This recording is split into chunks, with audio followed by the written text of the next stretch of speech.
संभाजी ब्रिगेडचे प्रदेशाध्यक्ष प्रवीण गायकवाड यांच्यावर अक्कलकोटमध्ये शाई फेक झाली। शिवधर्म फाउंडेशनच्या कार्यकर्त्यांनी गायकवाड यांच्या डोक्यावर शाई फेकली, त्यांना धक्काबुक्की सुद्धा झाली। दरम्यान आपल्यावर अचानक हल्ला झाला असून मारण्याचा प्रयत्न झाल्याचं गायकवाड यांनी सांगितलं। हे प्रकरण घडल्यानंतर पंढरपुरामध्ये प्रवीण गायकवाड यांना दुग्धाभिषेक घालण्यात आला। पंढरपूरच्या छत्रपती शिवाजी महाराज चौकात संभाजी ब्रिगेडच्या कार्यकर्त्यांनी प्रवीण गायकवाड यांना दुग्धाभिषेक घातला। शाई फेकीच्या घटनेचा निषेध करण्याकरता गायकवाड यांना दुग्धाभिषेक घालण्यात आला। ही दोन दृश्य एका वेळेला आपण बघताय। एकीकडे प्रवीण गायकवाड यांच्यावर शाई फेक झाली, त्यांच्या डोक्यावर शाई फेकण्यात आली, त्यांना धक्काबुक्की सुद्धा झाली। आणि दुसरीकडे प्रवीण गायकवाड यांना पंढरपुरामध्ये दुग्धाभिषेक घालण्यात आला। संभाजी ब्रिगेडच्या कार्यकर्त्यांनी त्यांना दुग्धाभिषेक घातला। छत्रपती संभाजी ब्रिगेड नाव करण्याच्या निमित्ताने संभाजी ब्रिगेडचा विचार दाबण्याचा प्रयत्न केलाय। महात्मा ज्योतिबा फुलेंवर हल्ला झालेला आहे, शाहू महाराजांवर हल्ला झालेला आहे, बाबासाहेब आंबेडकरांवर हल्ला झालेला आहे। निश्चितच आजचे जे राज्यकर्ते आहेत त्याच्यामध्ये ही जबाबदारी मुख्यमंत्री देवेंद्र फडणवीस हे गृहमंत्री आहेत। त्या ठिकाणी एवढा मोठा कार्यक्रम असताना कुठलाही बंदोबस्त नाही पोलिसांचा, पोलीस याच्यामध्ये सामील आहेत हे सिद्ध झालेलं आहे। कारण ज्यांना अटक झालेली आहे त्यांच्यावर FIR मध्ये जी कलम लावायला पाहिजे ती लावली जात नाहीये। आणि महाराष्ट्र सरकारच्या अनेक मंत्री आणि गृहमंत्र्याच्या ऑफिस मधनं फोन येत आहेत अक्कलकोटच्या पोलीस स्टेशनला। ज्याने ही शाई फेक केलेली आहे तो दीपक काटे कोण आहे ते आता आपण बघूयात। हा दीपक काटे शिवधर्म फाउंडेशनचा संस्थापक आहे। 2022 मध्ये त्याने भाजपमध्ये प्रवेश केलाय। चंद्रशेखर बावनकुळे यांचा तो कार्यकर्ता म्हणून त्याची ओळख आहे।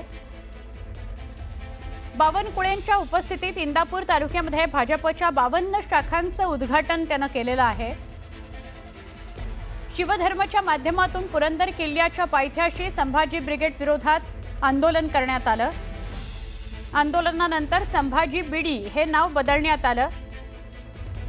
खासदार उदयनराजेंबद्दल आक्षेपार्ह वक्तव्य केल्याप्रकरणी उद्योजक अशोक जिंदालला काळं फासण्यात आलं। दूध दराच्या प्रश्नावरून मंत्रालयाबाहेर आंदोलन त्यांनी केलं होतं। संभाजी ब्रिगेड नावाला शिवधर्म फाउंडेशनचा विरोध आहे। छत्रपती संभाजी महाराजांचा एकेरी उल्लेख होत असल्यानं नाव बदलण्याची मागणी त्यानं केलेली होती आणि पुण्याहून हैदराबादला जाताना पिस्तूल आणि 28 जिवंत कारतूस सापडल्यानं त्याला अटकही झाली होती।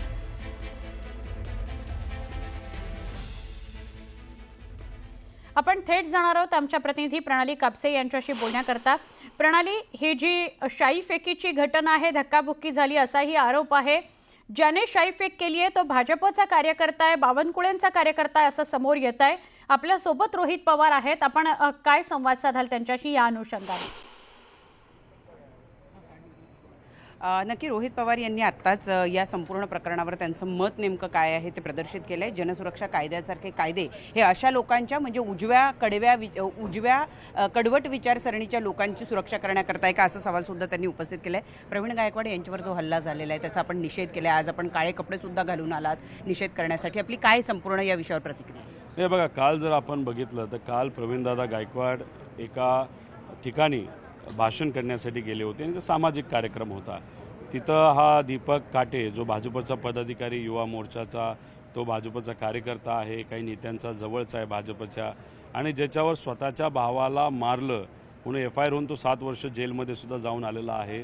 पुणे एअरपोर्टवर लाईव्ह कार्ट्रेजेस 28 आणि बंदूक घेऊन तो विमान चढत होता। त्यामुळे अशा व्यक्तीने त्या ठिकाणी त्यांच्यावर शाई फेक केली। त्यांना गाडीतून बाहेर काढलं, प्रवीणदादाला शाई फेक केली।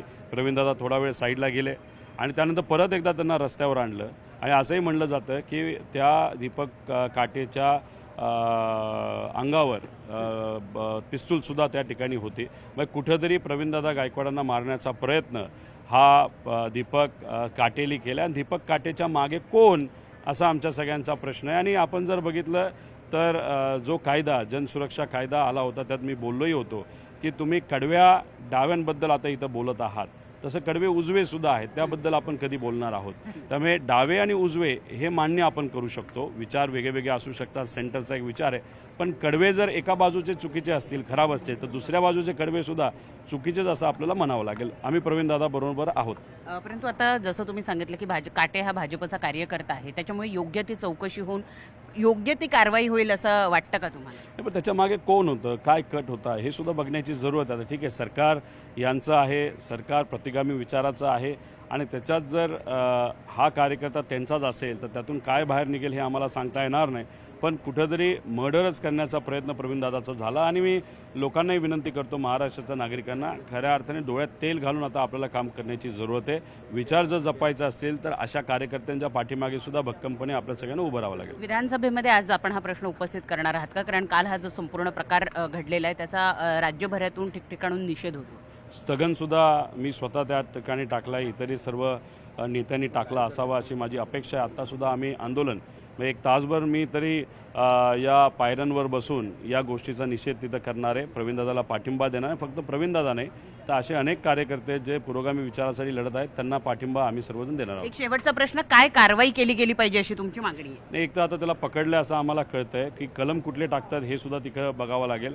फक्त शाई फेक आणि कुठंतरी एखाद्या सामाजिक कार्यक्रमात व्यत्यय आणला म्हणून कुठंतरी एखादं छोटं मोठं कलम असेल तर योग्य नाही. पण आम्हाला जे कळतं त्याच्या अंगावर जर बंदूक असेल तर मर्डर करण्याचाच प्रयत्न तिथं झाला.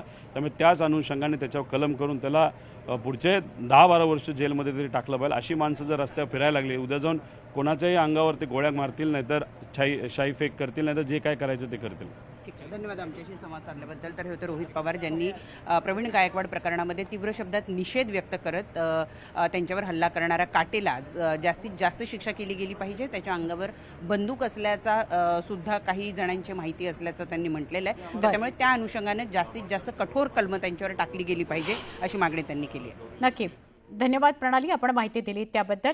दरम्यान प्रवीण गायकवाड यांच्यावर करण्यात आलेल्या शाई फेकीशी भाजपचा काही संबंध नाही आहे. या सगळ्या प्रकाराची पोलिसांनी चौकशी करावी असं महसूल मंत्री चंद्रशेखर बावनकुळे म्हणतात. काटे भाजपचा कार्यकर्ता असला तरी त्याच्यावर कारवाई झाली पाहिजे असंही त्यांनी सांगितलं.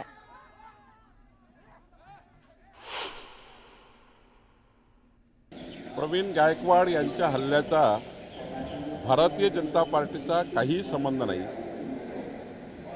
आणि आम्हाला अशा खालच्या लेवलच्या कृत्य करणे हे भाजपच्या रक्तात नाही. परंतु दीपक काटे यांनी प्रवीण गायकवाड यांच्याबद्दल व त्यांना त्या ठिकाणी शाई फेकणे किंवा वंगण फेकणे वगैरे जे काही घटना केली आहे ही चुकीची आहे. दीपक काटेने केलेलं कृत्य चुकीचं आहे, त्याच्यावर पोलिसांनी कारवाई केली पाहिजे.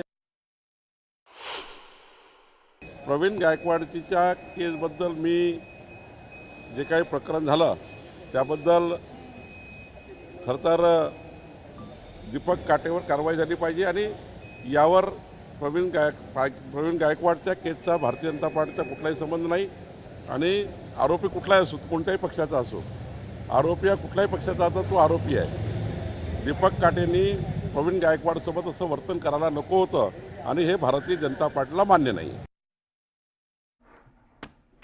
संभाजी ब्रिगेडचे प्रदेशाध्यक्ष प्रवीण गायकवाड यांना अक्कलकोटमध्ये काळं फासण्यात आलं.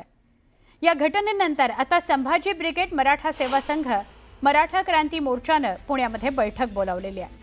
या बैठकीमध्ये प्रवीण गायकवाड यांच्यावरील हल्ल्याच्या निषेधार्थ पुढील रणनीती ठरवली जाणार आहे.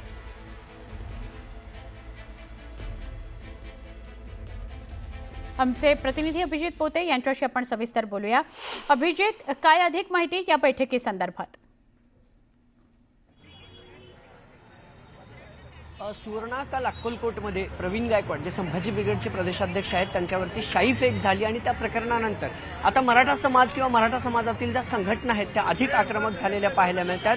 एकीकडे जे अध्यक्ष आहेत मनोज आखरे, त्यांनी जशास तसं उत्तर या वृत्तीला द्या असं संभाजी ब्रिगेडच्या कार्यकर्त्यांना आव्हान केलं होतं. त्यानंतर आज पुण्यात सकाळी थोड्या वेळात जी आहे ती एक बैठक पार पडणार आहे, ज्यामध्ये संभाजी ब्रिगेड, मराठा सेवा संघ आणि मराठा क्रांती मोर्चाचे जे कार्यकर्ते आहेत यांची एकत्रित बैठक आज 11:30 वाजता पुण्यात पार पडणार आहे आणि संभाजी ब्रिगेडचं नाव बदलण्यावरून जो प्रवीण गायकवाड यांच्यावरती हल्ला झाला त्या हल्ल्याला उत्तर कसं द्यायचं, यांच्यावर कारवाई कशी करायची, या सगळ्या संदर्भात जी आहे ती महत्वाची बैठक पुण्यातल्या मराठा समाजाच्या संघटनांनी बोलवली आहे. खरं तर प्रवीण गायकवाड हे पुण्यात आहेत वास्तव्यास, पण काल हा सगळा प्रकार झाल्यानंतर ते अकलूज येथे मुक्कामाला होते. जागोजागी प्रवीण गायकवाड यांचा सत्कार मराठा संघाकडून किंवा इतर संभाजी ब्रिगेडच्या ज्या संघटना आहेत त्यांच्याकडून करण्यात आला होता. दुसरीकडे संभाजी ब्रिगेडने आक्रमक पवित्रा घेत या हल्ल्याला परतवून लावा, जशास तसं उत्तर द्या असं देखील सांगण्यात आलं होतं. पण हे उत्तर नेमकं कसं द्यायचं, कायदेशीर कारवाईने जा असं देखील शरद पवारांनी जो सल्ला आहे तो प्रवीण गायकवाड यांना काल फोन करून दिला होता, त्यांची विचारपूस केली होती. पण आता हे सगळे जे प्रकरण झालेलं आहे त्यानंतर मराठा समाजातील ज्या संघटना आहेत, संभाजी ब्रिगेड असेल, मराठा सेवा संघ असेल, मराठा क्रांती मोर्चा असेल, या सगळ्या संघटनांनी आज एकत्रित बैठक पुण्यामध्ये बोलवली आहे. या बैठकीत या सगळ्या संघटनांमध्ये काय नेमकी चर्चा होते, कसं उत्तर खरं तर प्रवीण गायकवाड यांच्यावर जो शाईफेक झाली किंवा जो हल्ला करण्यात आला त्याला कसं उत्तर या सगळ्या संघटना देतात ते पाहणं महत्वाचं ठरणार आहे. खरं तर जो प्रकार घडला त्यानंतर अक्कलकोटमध्ये या हल्लेखोरांवर गुन्हा देखील दाखल करण्यात आलेला आहे. जो आरोपी आहे खरं तर या हल्ल्यातला त्याला अटक देखील करण्यात आल्याची माहिती आता मिळते. पण या सगळ्यांना मराठा समाजाकडून कडवं प्रत्युत्तर देण्याचं आता नियोजन जे आहे ते करण्यात येणार आहे आणि त्या संदर्भातच सुवर्ण आज पुण्यात बरोबर 11:30 वाजता या सगळ्या संघटनाची एक महत्वाची बैठक पार पडणार आहे आणि प्रवीण गायकवाड यांच्या समर्थनात या सगळ्या संघटना रस्त्यावरती उतरतील का, खरं तर जे आरोपी आहेत त्यांच्या कारवाईची मागणी केली जाते, त्यांना अटक करून कलम जी आहेत ती अधिक कडक कलम दाखल करा अशी मागणी देखील या सगळ्या संघटनांकडून होते. पण आता या बैठकीत नेमकी काय चर्चा होते किंवा पुढं हे आंदोलन होतं की मराठा जो संघ आहे, मराठा सेवा संघ किंवा इतर संघटना त्या रस्त्यावरती उतरून कशा प्रकारे प्रतिशोध करतात हे पाहणं महत्वाचं ठरणार आहे. सुवर्ण. नक्की अभिजित, धन्यवाद माहिती